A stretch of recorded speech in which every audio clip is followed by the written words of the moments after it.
Innal hamdalillah nahmaduhu wa nasta'inuhu wa nastaghfiruh wa na'udzu billahi min sururi anfusina wa min sayyiati a'malina may yahdihillahu fala mudhillalah wa may yudlil fala hadiyalah. Asyhadu an la ilaha illallah wahdahu la syarikalah wa asyhadu anna Muhammadan abduhu wa rasuluhu la nabiyya ba'da. Amma ba'd. Allahumma nafi'na bima 'allamtana wa 'allimna ma yanfa'una wa zidna 'ilma. Allahumma inna na'udzubika min 'ilmin la yanfa' wa min qalbin la yakhsha wa min nafsin la tashba wa min da'watin la yustajabu laha. Kaum muslimin dan muslimat yang semoga senantiasa dirahmati oleh Allah Subhanahu wa taala. Alhamdulillah, kita panjatkan puji dan syukur kita kepada Rabbul Alamin atas segala nikmat dan karunia yang Allah berikan kepada kita. Sebagaimana yang kita ketahui bahwa nikmat Allah itu tidak pernah berhenti. Sebagaimana kehidupan kita, di mana bumi itu dipijak, maka di sana pasti ada nikmat Allah Subhanahu wa taala. Khususnya nikmat waktu, nikmat umur, nikmat kesempatan bertaqarrub, mendekatkan diri kepada Allah, nikmat berinteraksi dengan wahyu, dengan Al-Quranul Karim dan sunnah Rasulullah sallallahu alaihi wasallam. Kenikmatan yang harus kita syukuri, nikmat yang tidak bisa dihitung dengan harta, tidak bisa dihitung dengan segala hal yang ada di dunia. Dan nikmat bersama Al-Quran itu telah Allah tegaskan dalam surat Yunus di ayat ke-58. Kata Allah Subhanahu wa taala, "Qul bi fadlillahi wa bi rahmati." Katakanlah dengan karunia Allah dan rahmatnya, fa bidzalika falyafrahu. Hendaklah dengan itu mereka bergembira. Huwa khairum mimma yajma'un. Karenanya karunia dan rahmat ini adalah lebih baik dari apa yang mereka kumpulkan. Maka duduknya kita di sini itu lebih baik daripada yang mungkin seharian kita cari, yaitu harta, para jemaah. Dan oleh karena itu semoga kita bisa menjadi hamba yang bersyukur kepada Allah ketika Allah berikan kesempatan kita untuk belajar dan mendekatkan kepada Allah, mendekatkan diri dengan ilmu. Maka dalam momen yang berbahagia ini izinkan kami berbagai nasihat yang disampaikan langsung oleh baginda kita Rasulullah sallallahu alaihi wasallam. Sebuah nasihat yang berkaitan dengan prinsip-prinsip dasar bersaudara. Nabi sallallahu alaihi wasallam pernah bersabda, fa inna dima'akum wa amwalakum wa a'radakum alaikum haramun. Kata Nabi SAW, sesungguhnya darah kalian, harta-harta kalian, dan kehormatan kalian adalah haram atas sesama kalian. 14 abad yang lalu baginda Rasulullah SAW telah mengajarkan prinsip-prinsip berukhuwah. Beliau mendidik kita semua tentang dasar-dasar bersaudara, yaitu menjaga darah saudara kita, menjaga harta saudara kita, dan menjaga kehormatan saudara kita. Dan kita mulai dari skup yang terkecil terlebih dahulu, dari keluarga inti kita, kemudian keluarga besar kita, kemudian satu RT, satu RW, satu komplek, dan begitu seterusnya. Prinsipnya digariskan oleh Rasulullah. Yang pertama, jaga darah saudara kita. Yang kedua apa? Jaga harta saudara kita. Dan yang ketiga, jaga kehormatannya. Karena jika 3 faktor tersebut dijaga, maka akan terciptalah ukhuwah Islamiyah. Terciptalah yang Allah inginkan dari kita. Ketika Allah Subhanahu wa taala berfirman dalam surat Al-Hujurat di ayat yang ke-10, apa bunyinya? Innamal mu'minuna ikhwah. Sesungguhnya sesama umat Islam dan kaum mukminin itu adalah bersaudara. Maka bagaimana mungkin persaudaraan itu tercipta apabila darah tertumpah, apabila uang dirampas atau dirampok, dan apabila harga diri kita dijatuhkan dan dilecehkan. Oleh karena itu, para jemaah yang dirahmati Allah Subhanahu wa taala, Allah dan Rasul-Nya benar-benar memfokuskan dalam masalah darah. Kita bahas yang pertama dulu, masalah darah ini.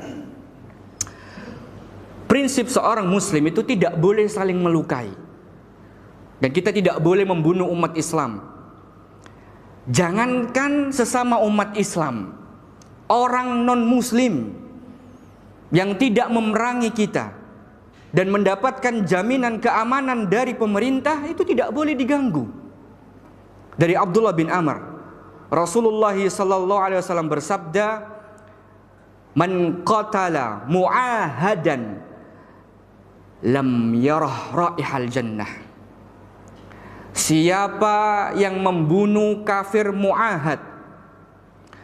Kafir mu'ahad, orang kafir itu macamnya banyak para jemaah. Dan kafir mu'ahad itu adalah orang non muslim yang tidak memerangi kita, dan mereka mendapatkan jaminan keamanan dari pemerintah. Apa kata Nabi? Barang siapa yang membunuh mereka, lam yarah raihal jannah, dia tidak akan bisa mencium bau surga. Wa inna rihaha tujadu min masirati arba'ina aman. Padahal baunya surga itu bisa tercium dengan jarak perjalanan selama 40 tahun. Allahu Akbar. Ini jauh banget, 40 tahun ini kira-kira dari Kertajaya kemana para jemaah? Hah? Saya mana? Muter dunia ya, 40 tahun para jemaah. Dan itu bisa tercium bau surga. Dan orang yang membunuh kafir yang mu'ahad, dia nggak bisa cium itu. Allahu Akbar.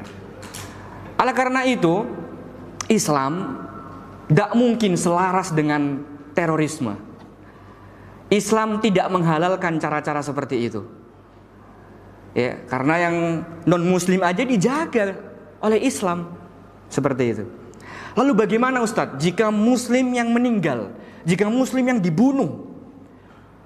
Allah sudah terangkan para jamaah. Allah terangkan dalam surat An-Nisa di ayat ke-93, ini ancaman bagi orang-orang yang membunuh kaum muslimin, kaum mukminin. Kata Allah Subhanahu wa taala, "Wa may yaqtul mu'minan muta'ammidan." Dan barang siapa yang membunuh seorang mukmin dengan sengaja. Jemaah dirahmati Allah Subhanahu wa taala. Sebelum saya teruskan ini ya, tidak ada ancaman terbanyak di dalam Al-Qur'an untuk sebuah dosa kecuali ayat ini. Ayat apa ini tadi? Hah? Membunuh seorang muslim mukmin. Di dalam Al-Quran tidak ada dosa yang paling banyak ancamannya kecuali dosa ini. Mari kita simak. Apa kata Allah Subhanahu wa taala? Fajazauhu jahannam. Yang pertama, maka balasannya adalah neraka jahanam. Apakah sudah selesai Ustadz? Oh belum. Ini baru awal. Jadi awalnya itu sudah langsung diancam masuk neraka jahanam. Allah lanjutkan, khalidan fiha, dan dia akan kekal selama-lamanya di sana. Ulama tafsir mengatakan kata selama-lamanya digunakan walaupun yang membunuh seorang muslim itu menunjukkan dia akan lama di neraka. Dan kita tahu bersama bahwa seorang muslim itu insya Allah pasti nanti akhirnya masuk surga. Tapi dalam ayat ini kata ulama tafsir, itu lama dia di sana, di neraka. Dia nggak sebentar transit di neraka. dia akan diazab, disiksa, dibakar. Dan kita tahu bersama bahwa azab yang paling ringan di neraka yaitu ketika seseorang dipakaikan sandal dari neraka, lalu otaknya apa? Mendidih. Ini yang paling ringan. Lalu bagaimana jika dia diadab 1 tahun, 2 tahun, 3 tahun? Kita tidak bisa bayangkan para jemaah. Dan ini belum selesai. Ini baru yang kedua. Yang ketiga apa kata Allah Subhanahu wa taala? Wa ghadiballahu alaihi. Allah murka kepadanya. Apakah selesai sampai situ? Tidak. Bukan hanya Allah murka, tapi Allah mengatakan wala'anahu, dan Allah melaknatnya, mengutuknya. Wa a'addalahu 'adzaban 'azima. Serta Allah akan menyediakan adab yang sangat besar baginya. Allahu Akbar. Itu darah para jemaah. Oleh karena itu kaum muslimin, kita harus menjaga saudara muslim kita.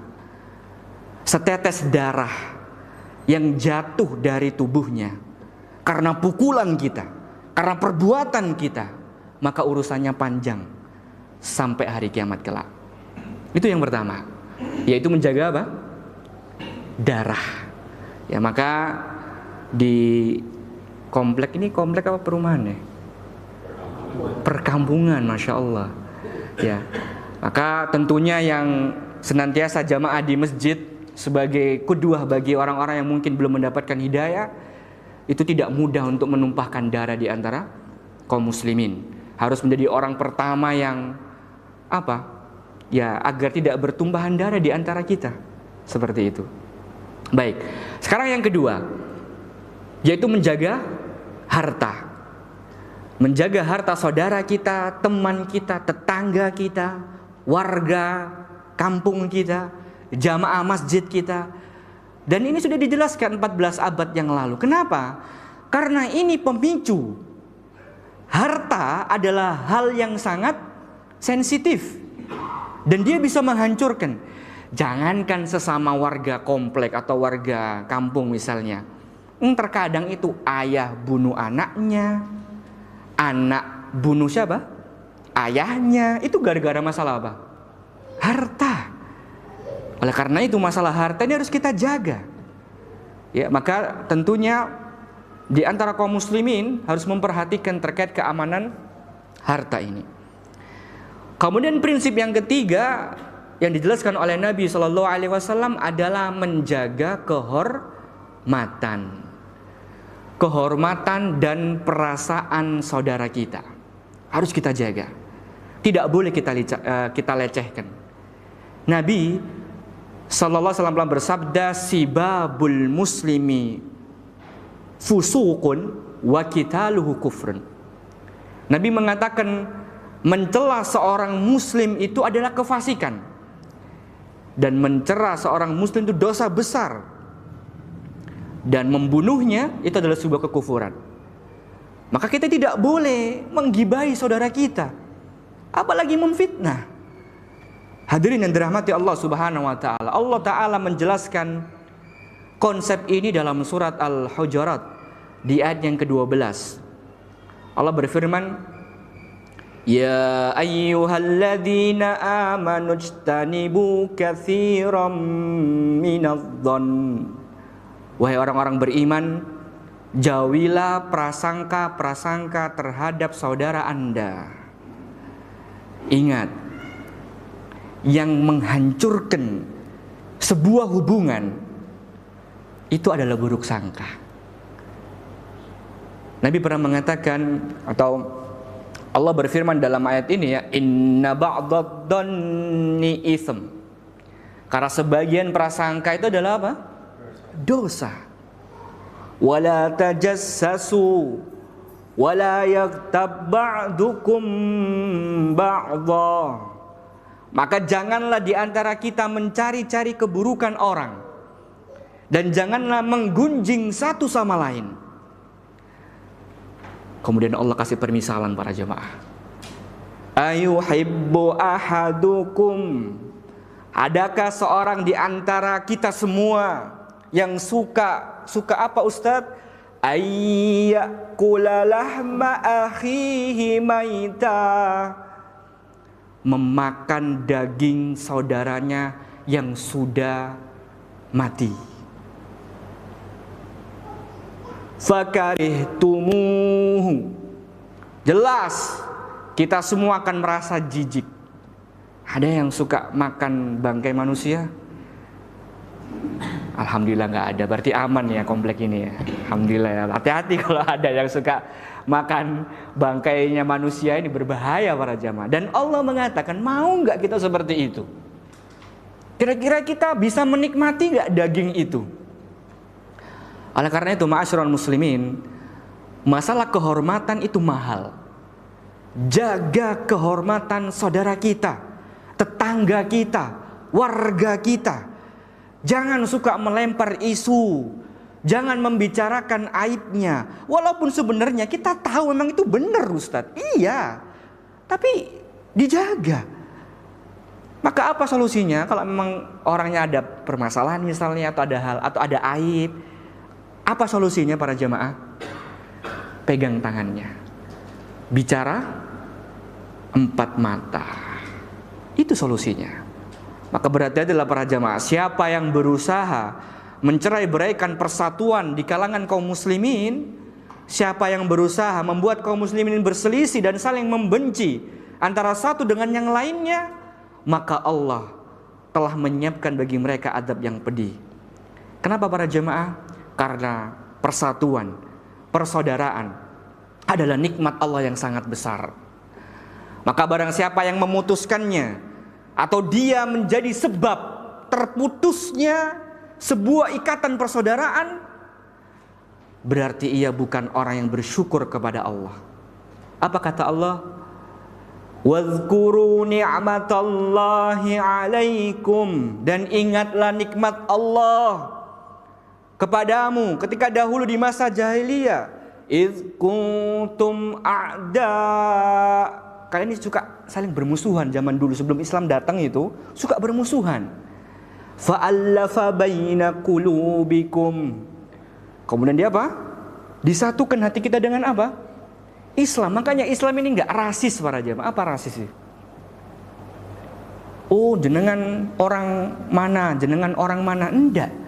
Ketika sudah masuk Islam, semuanya sama, kecuali apa? Takwanya.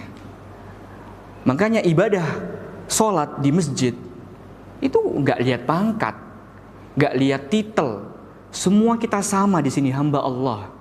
Yang membedakan hanya satu, yaitu apa? Takwa. Fa asbahtum bi ni'matihi ikhwana. Kata Allah, karena nikmat Allah itu maka kita semua menjadi apa? Saudara. Ya bahkan Nabi SAW itu pernah bersabda dalam hadis Jabir bin Abdullah radhiyallahu taala anhu yang diriwayatkan oleh Imam Muslim, telah mengingatkan kita bahwa syaitan itu tidak akan pernah diam. Dia akan selalu berusaha untuk memutuskan tali persaudaraan di antara kita. Maka jangan mau jadi temannya syaitan. Kata Nabi SAW, asyaitanu qad ayisa ayya'budahul musalluna fi jaziratil Arab. Sesungguhnya setan itu telah putus asa untuk disembah oleh kaum muslimin tentunya ya, yang sholat di jazirah Arab. Walakin fit tahrishi bainahum, akan tetapi syaitan itu enggak putus asa untuk apa? Memecah belah di antara mereka. Oleh karenanya selayaknya kita senantiasa menyadari bahwa persaudaraan, ukhuwah, cinta dan kasih sayang itu adalah nikmat Allah Subhanahu wa taala yang sangat besar. Makanya negara kita ini yang perlu dijaga adalah apa? Nikmat keamanan. Nah, jangan sampai kita yang awalnya negaranya aman menjadi apa? Tidak aman dengan berbagai kerusakan. Baik, para jemaah dirahmati Allah Subhanahu wa taala, sekarang kita akan merucut ya skop yang saya sampaikan tadi yang terdekat, yaitu adalah tetangga. kita akan mulai membahas sesuatu yang sederhana yang kita aplikasikan dalam kehidupan sehari-hari. Sebuah pihak yang tidak asing bagi kita, pihak yang tidak bisa dipisahkan dengan kita.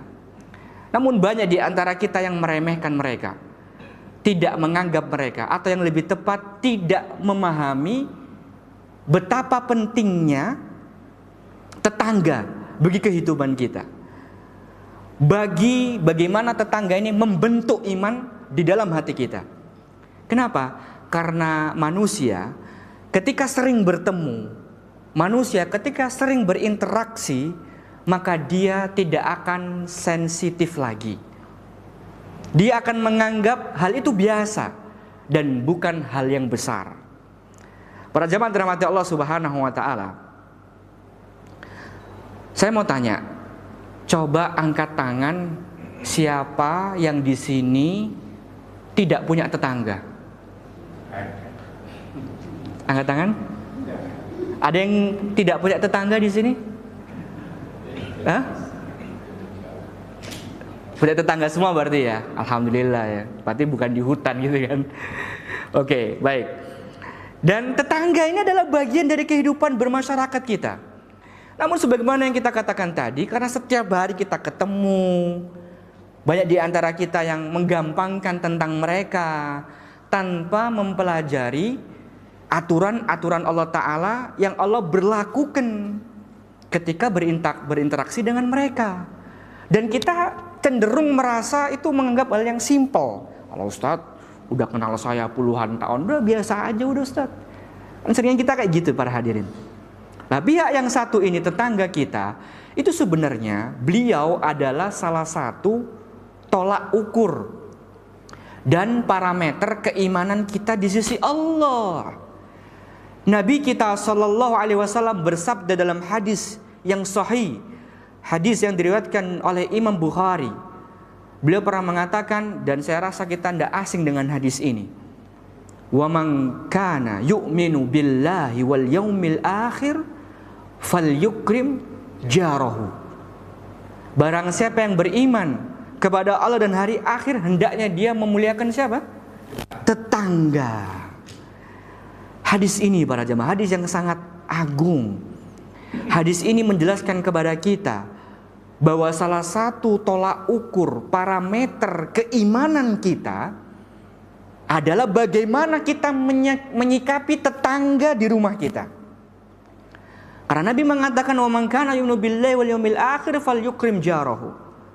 Sikap kita ketika bertemu dengan tetangga, sikap kita saat berbicara dengan tetangga, sikap kita ketika mendengar mereka sedang punya keperluan, punya hajat, mereka sedang kesusahan, kita mendengar. Ketika mereka tidak punya uang, mereka sedang sakit, atau sebaliknya ketika kita mendengar tetangga kita sedang ada kebahagiaan, sikap kita atas hal-hal itu semua adalah tolak ukur keimanan kita kepada Allah dan hari akhir. Hadirin yang dirahmati Allah Subhanahu wa taala, itulah yang disampaikan oleh Nabi kita sallallahu alaihi wasallam. Bahkan dalam hadis yang lain, hadis Abu Hurairah yang diriwayatkan dari Bukhari dan Muslim, Nabi SAW lebih tegas kepada kita. Perhatikan hadis ini. Allah, ini ajib ini para jemaah. Semoga dengan ini nanti pulang dari masjid kita nggak remehkan tetangga kita ya. Langsung ajak makan bareng gitu ya.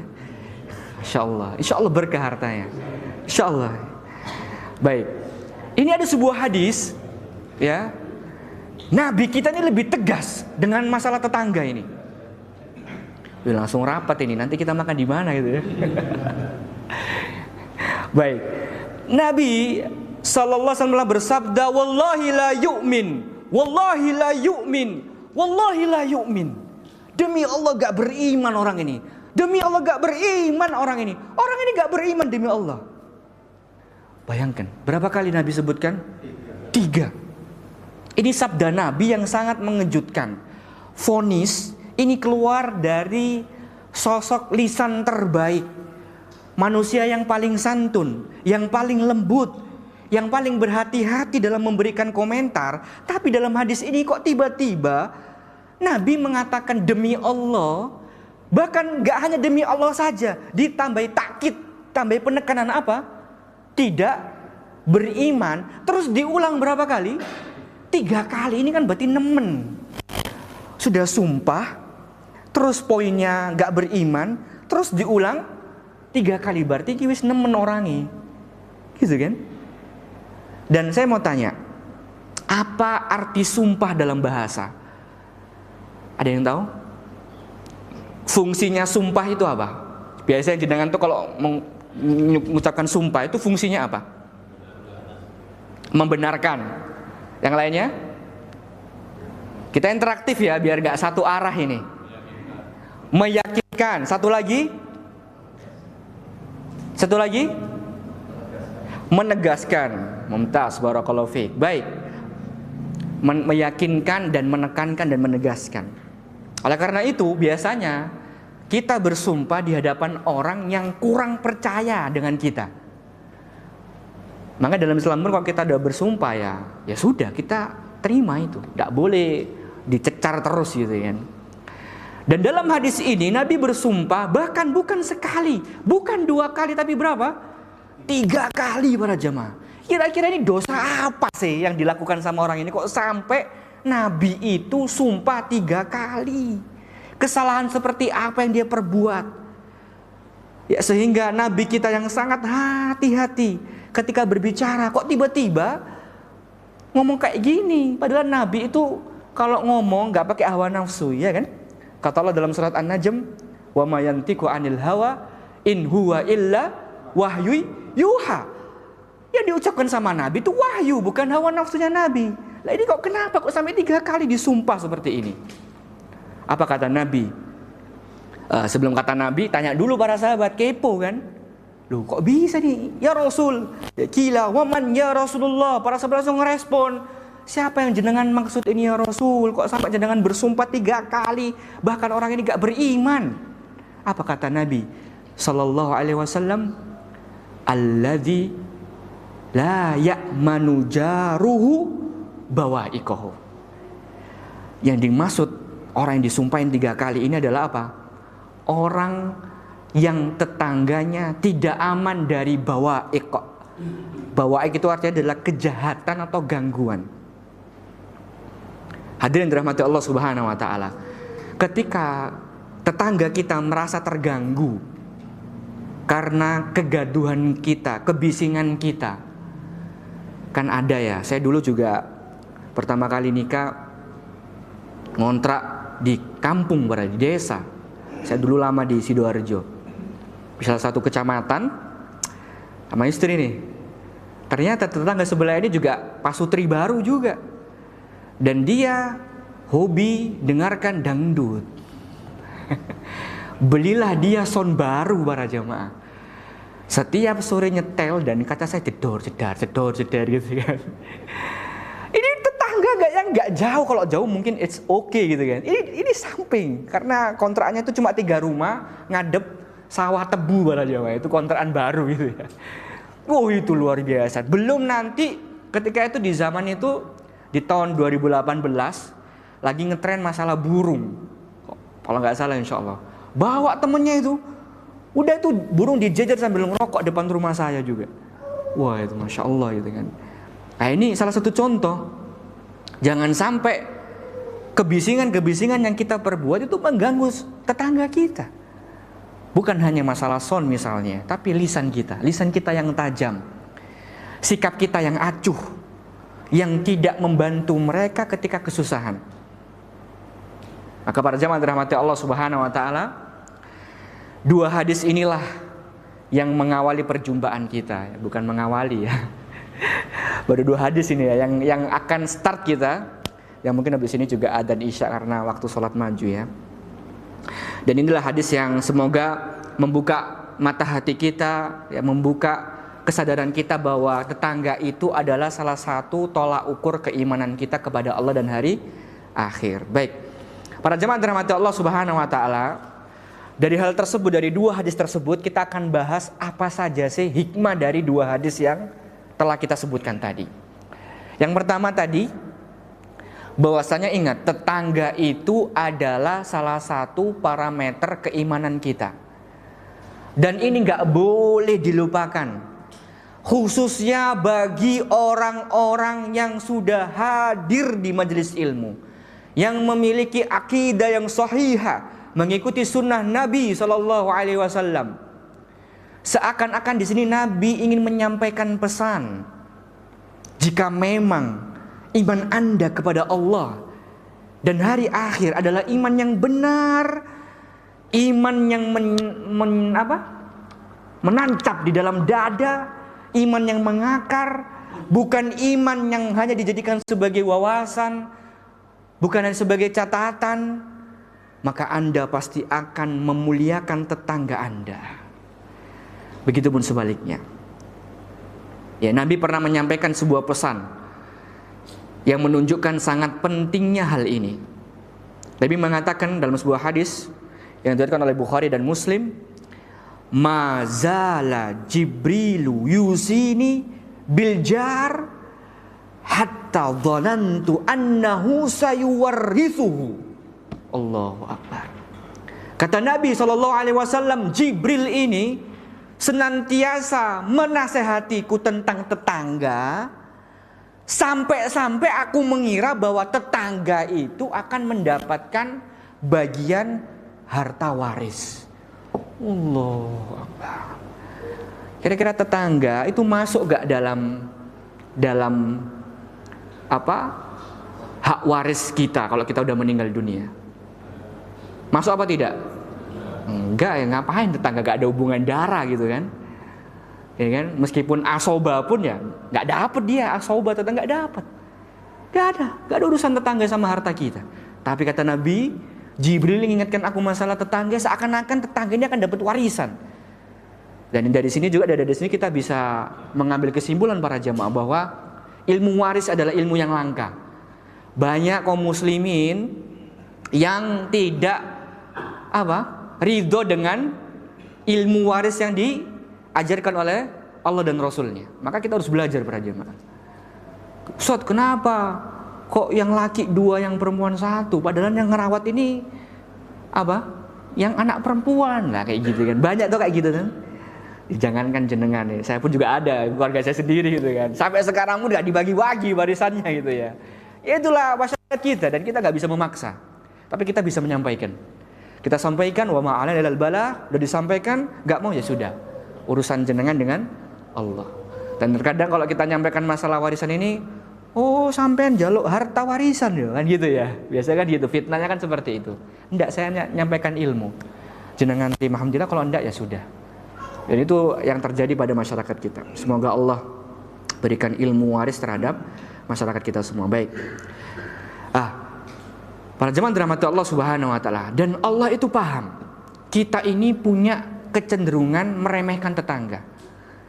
Makanya malaikat tuh sampai ngomong sama Rasul itu masalah tetangga itu, seakan-akan Nabi saya ini, apakah tetangga saya ini dapat warisan? Kok sering banget sih bahas masalah tetangga? Nah, itu hikmah yang bahwa tetangga itu parameter keimanan, seperti itu. Hal yang kedua, hikmahnya adalah tetangga itu salah satu kunci surga. Masya Allah. Gak jauh-jauh, di mana? Di samping kanan kiri kita. Kunci surga itu ada di samping kanan kiri kita, para jamaah. Sebagaimana hadis yang dikeluarkan Imam Bukhari dalam kitabnya Adabul Mufrad. Ya, kalau ada huruf jar ada bil mufrad gitu ya. Karena kan di dalam ini ya. Tapi kita gak belajar bahasa Arab ini. Itu ada seorang sahabat yang mengatakan, "Ya Rasulullah, inna fulana tusallil lail wa tasumun nahar." Ya Rasulullah, itu fulana berarti perempuan ya. Mohon diperhatikan ini ibu-ibu ya. Karena ini mungkin sering terjadi di kalangan wanita gitu kan. Kata para sahabat, "Inna fulana tusallil lail wa tasumun nahar." Ya Rasul, itu ada perempuan, ada fulana yang sering banget salat malam dan puasa sunnahnya Masya Allah. Wa fi lisaniha syai'un tu'di jiranaha. Akan tetapi lisannya ini suka menyakiti tetangganya. Apa kata Nabi Sallallahu Alaihi Wasallam? La khaira fiha, gak ada kebaikan padanya. Hiya finnar, langsung para jemaah. Apa kata Nabi? Dia di mana? Di neraka. Loh, ini fulana ini masya Allah loh, malam bangun sholat tahajud, siangnya puasa sunnah. Tapi satu hal, dia sering menyakiti tetangganya dengan apa? Lisannya. Maka kata Rasulullah, la khaira fiha, gak ada kebaikan dirinya. Hiya finnar, dia di neraka. Kemudian para sahabat melanjutkan, wa ya Rasulullah fulana tusallil maktubah. Ya Rasul, di situ ada seorang perempuan yang mana perempuan ini hanya bisa sholat fardu saja. Sholat fardu ada berapa para jemaah? 5. Apa itu? Subuh, duhur, asar, maghrib, isya. Wajib tok. Gak ate sholat belia, gak pakai sholat ba'diyah. Ini perempuan cuma sholat wajib tok. Wa tasaddaqu bi aswari minal akid. Dan dia itu bersedekah, gemar suka berbagi ya. Tetapi berbaginya itu dengan sepotong keju. Ketika itu keju memang jadi salah satu makanan pokok ya di zaman Rasul SAW. Tapi enggak seloyang, apa? Sepotong. Tapi dia gemar, menunjukkan apa? Sering, rutin. Ya, maka kita biasakan kalau ada kelebihan rezeki para jemaah suka bagi-bagi para jemaah. Ya, dan itu di antara sunnah Rasul SAW. Makanya Nabi itu di rumahnya nggak ada apa-apa karena sering bagi-bagi gitu kan. Kemudian kata para sahabat, wala tu'dhi ahadan, dan beliau ini tidak pernah menyakiti tetangganya sama sekali. Apa kata Nabi SAW? Hiya min ahlil jannah. Allahu Akbar. Dia termasuk penduduk surga. Masya Allah. Ini semakin mempertegas pentingnya mengkaji tentang tetangga. Karena ternyata di tangan-tangan beliau-beliaulah kunci surga itu ada. Setelah Allah Subhanahu wa taala tentunya. Dan materi kajian tentang tetangga adalah bukan materi pengajian sekunder. Ini salah satu kunci surga kita. Bayangkan, tadi wanita yang ibadahnya rajin, tusholil lail wa tasumun nahar. Dia nggak mencukupkan ibadah-ibadah yang wajib. Tapi hasilnya apa? Neraka. Kenapa? Karena tetangga. Itu berjamaah dirahmati Allah Subhanahu wa taala. Maka dari hadis yang sahih ini semoga kita tidak meremehkan apa? Tetangga kita. Baik. Masih ada waktu?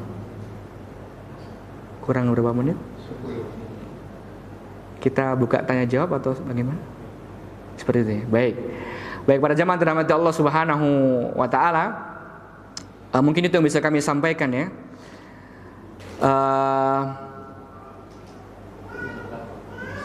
Saya tambah satu lagi untuk mempertegas sebagai penutup ya, tentang hukum berbuat baik kepada tetangga dengan menjaga sikap, tidak menyakiti perasaan. Kira-kira hukumnya sunnah atau mubah?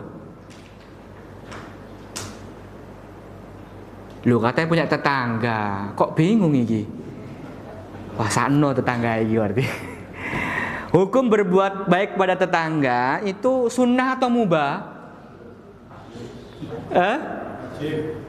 Kurang keras, sunnah atau mubah? Alhamdulillah. Sebagian untuk 20% ya. Yang lainnya bingung hukumnya apa ya gitu. Baik para jamaah, hukumnya wajib para jamaah. Karena Allah berfirman dalam surat An-Nisa di ayat ke-36, ini Masya Allah dalam satu rentetan ya, wa'budullaha wa la tusyriku bihi syai'a wa bil walidaini ihsana wa bidil qurba wal yatama wal masakin wal jari dil qurba wal jaril junub. Dan dalam ilmu usul fiqh, kalau ada perintah itu akan melahirkan kewajiban. Al aslu fil amr yaqtadil wujub dalam ilmu usul fikih. Hukum asal perintah itu adalah apa? Wajib. Ya nanti bisa ditanyakan sama Ustaz Ashari karena beliau memang faknya di jurusan itu ya. Meskipun tidak ada kata wajib dalam ayat tersebut, nggak ada kata-kata wajibun, ada apa tidak tadi? Nggak ada, tapi perintah. Maka perintah itu akan melahirkan sebuah kewajiban. Ya, dan ini kaidah kehidupan. Misalnya kita punya pembantu, Bi, tolong buatkan nasi goreng telur ceplok 1 ya. Terus kita tunggu. Kok gak jadi nasi goreng ini gitu kan. Kita datang ke dapur, lah kok malah main HP. Ketika ditanya, "Loh, kok gak dibuatkan nasi goreng sama telur ceploknya?" Kata pembantunya, "Apunten Pak, saya pikir hukumnya sunnah." Gimana perasaan? Ya, meskipun majikan itu, bosnya itu, yang dilayani itu belum belajar ilmu usul fikih, yo ngamuk. Kenapa? Ya fitro, yang namanya perintah itu apa? Wajib. Ya maka hukum berbuat baik kepada tetangga itu hukumnya apa? Wajib. Dan inilah penyebabnya kenapa Nabi bicara tentang seorang wanita tadi yang apa? Sholat tahajud ya. Kemudian apa? Puasa sunnah. Tapi ujung-ujungnya masuk neraka. Kenapa? Ada yang tahu dari permisalan pembantu sama majikannya tadi? Hah? Enggak, maksudnya dalam masalah hukum. Ada yang ngapunten, bisa diulangi Bapak? Apa kewajibannya Pak? Lu kok buat telur? Bukan, maksudnya dalam bertetangga. Dalam bertetangga. Hah? Apa perintahnya? Bukan, maksudnya dalam bertetangga tadi loh. Itu majikan kan contohnya. Ketika kita tarik pada hadis tadi dalam kitab Adabul Mufrad tadi, ada seorang wanita yang sholat malam, puasa sunnah, tapi dia masuk neraka. Ada yang tahu? Dapat hadiah wis. Hah? Menyakiti tetangga. Menyakiti tetangga kurang. Hadiah uang tunai. Ya, boleh nih. Ini yang rekam boleh nih. Kenapa?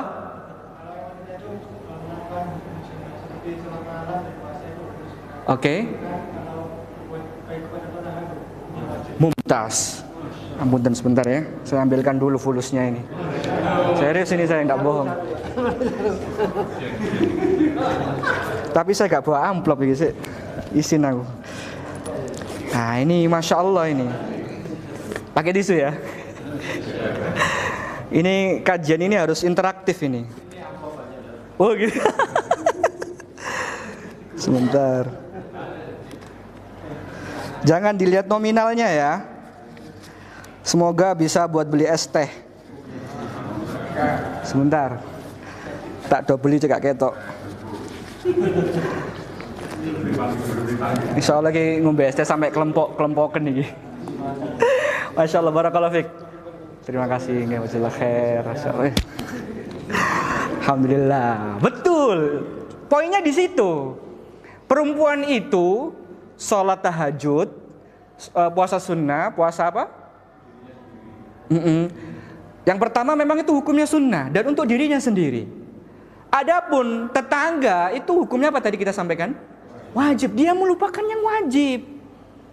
Makanya jangan sampai kita ini semangat ini tanpa meremehkan ibadah-ibadah sunnah para jamaah ya. Karena kata Nabi termasuk dalam sholat sunnah qobliyah dan ba'diyah itu fungsinya adalah untuk menyempurnakan pahala sholat wajib kita. Karena sholat wajib itu sudah bisa dipastikan gak ada yang 100%. Maka qobliyah dan ba'diyah itu fungsinya untuk menyempurnakan.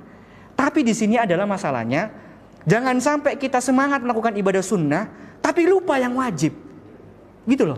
Dan sama tetangga itu wajib berbuat baik, seperti itu para jemaah. Ya maka tentunya semoga dari hal ini kita bisa mengambil pelajaran.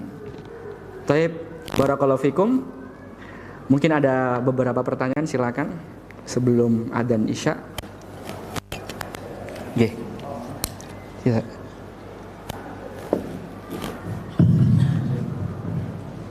Assalamualaikum warahmatullahi wabarakatuh. Waalaikumsalam warahmatullahi wabarakatuh. Terkait persaudaraan Islam, Oke. terkait kewajiban tetangga kita terhadap penderitaan saudara-saudara kita. Nggih. Yang ini saya tanyakan di masalah politik juga yang terjadi di Palestina, khususnya Gaza. Nggih. Kenapa tetangga-tetangga yang berbatasan dengan negeri Palestina itu seperti Libanon, Syria, Mesir, dan lain-lain kok diam saja melihat penderitaan saudara-saudara kita yang ada di Gaza? Mohon maaf, ini saya agak berbobot. Assalamualaikum warahmatullahi wabarakatuh. Waalaikumsalam warahmatullahi wabarakatuh. Jawabannya panjang kayak gini. Adanya kurang berapa menit ini? Kurang berapa menit adanya? 4 menit. Baik. Bismillah. 3 menit ya. Baik, para jemaah dirahmati Allah Subhanahu wa taala. Sebagaimana bertetangga, bernegara pun juga punya etika, atau kita bisa bahasakan itu adalah sebuah diplomasi ya, atau diplomatik. Kalau dalam bahasa Arabnya itu mujamalah ya. Mujamalah, diplomatik. Dan tentunya di dalam bernegara itu nggak mudah untuk mengambil sikap, Pak. Seperti itu. Tentunya antar negara itu saling berkaitan. Jangan sampai ketika negara itu salah ambil langkah, justru akan mencelakakan warga negaranya sendiri. Seperti itu. Maka apakah mereka diam? Insya Allah tidak. Saya yakin tidak. Tidak ada seorang muslim yang tidak tersakiti ketika saudaranya disakiti. Gak ada. Kalau ada berarti imannya gak benar. Saya ambil contoh Bapak. Barusan negara muslim yang merdeka. Negara apa itu? Suriah ya. Itu dia sabar dengan rezim siapa? Bashar al-Assad. Berapa tahun? Puluhan tahun itu. Ya, puluhan tahun ya. Kemudian dengan izin Allah sekarang dia bisa menjatuhkan rezim itu. Kemudian sekarang dia berkembang. Dan berita terbaru kemarin, jenengan ngikutin beritanya Bapak? Yang Donald Trump? Dengar ya? Raf'u al-Uqubah kalau saya lihat berita di berita Arab ya. Yaitu Donald Trump mengangkat apa? Sanksi. Bagaimana caranya? Bagaimana caranya Pak? Yang jenengan dengar beritanya? Hah? Ngapunten? Enggak, kena apa penyebabnya Donald Trump itu mengangkat hukuman untuk Suriah? Karena Arab Saudi membelanjakan atau belanja barang-barang perangnya itu, ya kan? Terbesar selama sejarah Amerika menjual barang-barang peperangan. Itu yang paling banyak dibeli itu sama Saudi itu, nominalnya. Tapi dengan syarat. Itu tadi. Ya, Suriah tolong diangkat ininya, kemudian dipertemukan dengan presidennya. Padahal kalau kita lihat politik yang mundur ya, kayak peristiwa di Washington itu kan itu juga yang dituduhkan adalah beberapa tokoh-tokoh yang ada di Suriah. Seperti itu. Nah, maksudnya apakah enggak yang sebelah-sebelahnya apa enggak bantu Stat Palestina? Insya Allah bantu.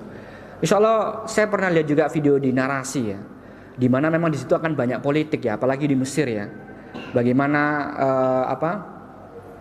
lalu lalang bantuan itu sebenarnya tidak semuanya tersampaikan para jemaah. Ya maka bagaimana langkah kita Ustadz? Yang pertama tentu kita doa. Yang kedua bantuan ke lembaga yang terpercaya. Yang ketiga terus berhusnudon. Kan itu kan negara sebelah Palestina itu muslim apa tidak Pak? Dan kewajiban kita apa? Suudun apa husnudon?